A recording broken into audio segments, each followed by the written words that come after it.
El libro de Números. Este cuarto libro de la Biblia continúa la historia de Israel después de su éxodo de la esclavitud en Egipto. Dios los había llevado al monte Sinaí y ahí había hecho un pacto con ellos.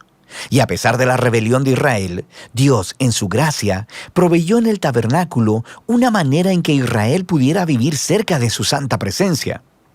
Así que el libro de Números comienza cuando Israel termina su estadía de 1 año en el monte Sinaí, y ellos se dirigen al desierto en camino a la tierra que Dios le prometió a Abraham. La narrativa del libro está diseñada de acuerdo a las etapas de su viaje, así que la primera sección empieza en el monte Sinaí, pero luego ellos salen y viajan al desierto de Parán. Y luego, después de ahí, viajan a las llanuras de Moab, que están justo frente a la tierra prometida.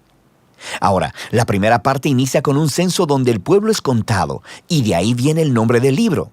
Y luego hay leyes sobre cómo las tribus de Israel debían ser acomodadas en el campamento. Así que el tabernáculo debía ir en el centro, y luego, alrededor de él, los sacerdotes y levitas, y alrededor de ellos, las 12 tribus cuidadosamente ordenadas con Judá a la cabeza. Todo esto era un símbolo elaborado sobre cómo la presencia santa de Dios estaba en el centro de su existencia como pueblo. Esto es seguido por toda una serie de leyes que comunicaban las leyes de pureza del libro de Levítico. Si la presencia de Dios iba a estar en medio de ellos, debía hacerse todo el esfuerzo para que el campamento fuera un lugar puro, un lugar que reciba la santidad de Dios. En el capítulo 10, la presencia de Dios se levanta del tabernáculo y guía a Israel lejos del Sinaí, hacia el desierto. E inmediatamente las cosas comienzan a marchar terriblemente mal. En el capítulo 11 el pueblo empieza a quejarse de hambre y sed y empiezan a decir que quieren regresar a Egipto. Luego, en el capítulo 12, incluso el hermano y la hermana de Moisés empiezan a oponerse y a hablar mal de él delante de todo el pueblo. Este viaje no tuvo un buen comienzo. La siguiente sección comienza cuando los israelitas llegan al desierto de Parán, más o menos a la mitad del camino a la tierra prometida. Y Dios le dice a Moisés que envía a los 12 espías, uno por cada tribu, para que puedan reconocer la tierra prometida. Y cuando todos los espías regresan, 10 de ellos dicen que no hay posibilidad de que Israel pueda sobrevivir allí, porque los cananeos los destruirán. Pero hay 2 espías, Caleb y Josué, que dicen que Dios puede salvarlos. Pero los 10 provocan al pueblo a una ira temerosa y empiezan a planear un motín. Van a nombrar un nuevo líder y regresar a Egipto. Así que Dios está comprensiblemente molesto y Moisés intercede en favor del pueblo. Él le pide a Dios que sea fiel a sus promesas a Abraham. Así que Dios lo hace, pero no a expensas de su justicia. Él le da a estos israelitas lo que ellos desean, no entrar a la tierra. Y Dios sentencia a esa generación a vagar en el desierto durante 40 años hasta que mueran. Solo sus hijos entrarán a la tierra prometida. Ahora, tú pensarías que esta severa consecuencia los haría despertar, pero las cosas se ponen peor. En la siguiente historia aparece todo un grupo de levitas que empezaron una rebelión y retan el liderazgo de Moisés y de Aarón, diciendo que han ido demasiado lejos. De manera que Dios lidia severamente con estos levitas y renueva su compromiso con Moisés y Aarón como los líderes de Israel. Ahora, mientras dejan la región de Parán y vuelven a viajar, las cosas se empeoran de nuevo. Los israelitas empiezan a quejarse otra vez sobre su sed y le preguntan a Moisés por qué los sacó de Egipto. Así que Dios le dice a Moisés que le hable a una roca para sacar agua para todo el pueblo. Pero Moisés no hace eso, sino que excede los límites. Golpea la roca 2 veces y luego dice: «¡Rebeldes! ¿Tenemos nosotros que sacarles agua de esta roca?». Así que Moisés deshonra a Dios al ponerse en el lugar de Dios como el que provee agua. De manera que Moisés hace que caiga sobre sí mismo el mismo destino que el de la generación en el desierto. Él también morirá en el desierto y no podrá entrar en la tierra prometida. Después de esto, los israelitas se rebelan una vez más, y Dios trae un juicio muy extraño sobre ellos. Serpientes venenosas vienen y muerden al pueblo. Así que Moisés intercede una vez más a favor del pueblo.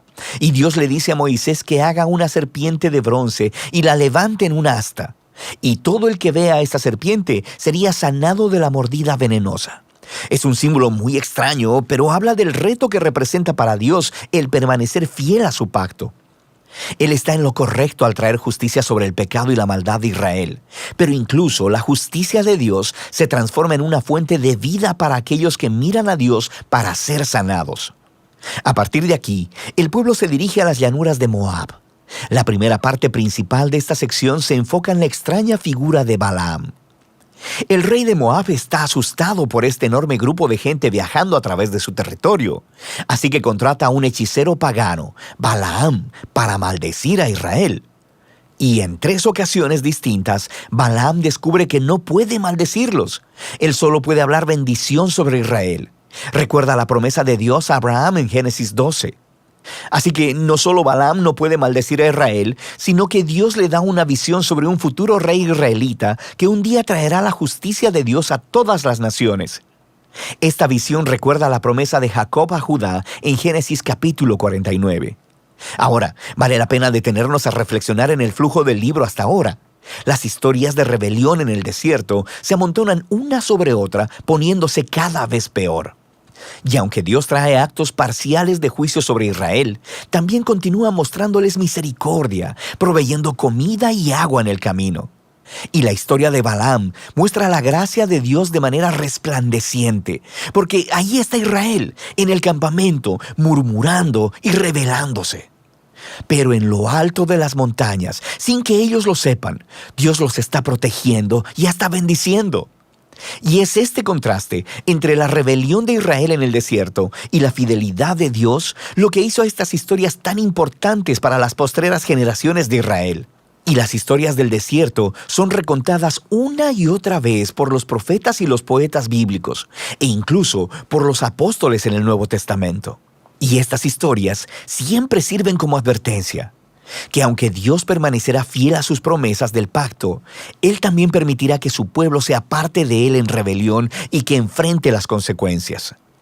Después de esto, el resto del libro se enfoca en los hijos de la generación que pereció en el desierto, y ellos empiezan a prepararse para heredar la tierra prometida. Ellos hacen otro censo de la nueva generación, y luego ganan muchas batallas a los pueblos de alrededor. Y luego, algunas de las tribus empiezan a asentarse en la tierra prometida. Así que el libro termina con la nueva generación lista para entrar en la tierra prometida. Y Moisés está a punto de darles sus últimas palabras de sabiduría y advertencia. Pero por ahora, de eso trata el libro de Números.